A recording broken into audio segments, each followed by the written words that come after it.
জীবনে সব সময় কিন্তু হাসি খুশি থাকা উচিত। জানি না কে কী মনে করো, কারণ লাইফে তো দুঃখ এইসব তো লেগেই থাকবে, তাই বলে কি নিজের লাইফটা বাঁচবো না বলো? এগুলো জিনিস দূরে সাইডে রেখে নিজের মতন জীবনযাপন করাটাই আমি মনে করি এটাই শ্রেষ্ঠ।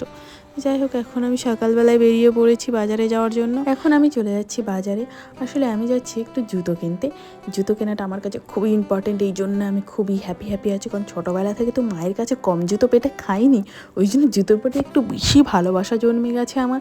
তাই সারাদিন আমি জুতো করতে থাকি। যেহেতু এখন শ্বশুরবাড়িতে এসেছি, জুতো মারার কেউ নেই তো কী হয়েছে, বাড়ি গেলে এখনও আমি জুতো আমার পিঠে পড়ে।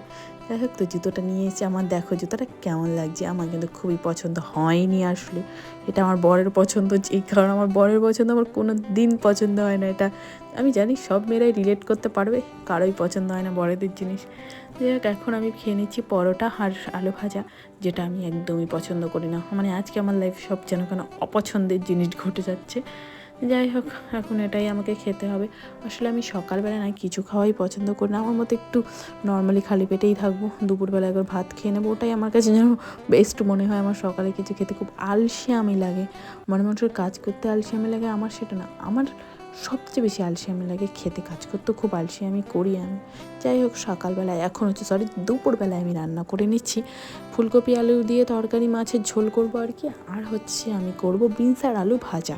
কিন্তু আমি কিন্তু বাটা মাছ খুব একটা পছন্দ করি না, কিন্তু আমাকে বাটা মাছ আজকে রান্না করতে হলো, কারণ মাঝে মধ্যে সব কিছুই খাওয়া উচিত। আমি যেহেতু পুকুরের যে মাছ, সেটা দেশি মাছ সেটা খাওয়া সেটাও তো যেন গন্ধ লাগে বলে খেতে পারি না, কিন্তু মাঝে মধ্যে খাওয়া উচিত। সবসময় বরফের মাছটা খাওয়া উচিত না, যেটা আমি খুব নিজেকে জ্ঞান দিই এবং তোমাদেরও জ্ঞান দিয়ে যাচ্ছি, যেটা আমিও মানি না। আমি জানি তোমরাও মানবে না, মানতে হবে না, যে যার পছন্দের খাবার খাও। এখন আমার রান্নাবান্না কমপ্লিট হয়নি গো, রান্নাবান্না। যাই হোক, এখন বিনস আর আলুটা তো ভাজতে হবে। আর আমি ছোটো এরকম ব্লগ করতে আমার খুব ভালো লাগে, কিন্তু ভয়েস দিতে একদমই ভুলে যাই, যেই কারণে আমাকে এডিট করতে প্রায় মাসখানেক পর আমি ভিডিও পোস্ট করি।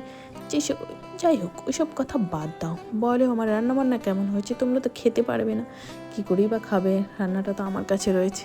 যাই হোক, এখন খাওয়া দাওয়া কমপ্লিট করে নিচ্ছি, আর আমি এখানে টিভিতে মগ্ন হয়ে একদম টিভি দেখছি। আর সত্যি কথা, আমার টিভি দেখতে খেতে খুবই ভালো লাগে, কিন্তু একা না, সত্যি আমার ভালো লাগে না। আমার মনে হয় আমি 2-3 জন থাকবে, যার সঙ্গে গল্প করে খাবো, আমার এটা খুব বেশি ভালো লাগে। যদিও আমরা সবসময় বাড়িতে মা বাবা সবাই আমরা একসঙ্গে খেতাম, এটা এখন খুবই মিস করি। কী করা যাবে বলো, বড় বাড়িতে থাকে না, তাই একাই খেতে হয়। তো ভিডিওটা কেমন লাগলো অবশ্যই কমেন্ট করে জানাবে। Tata, bye bye.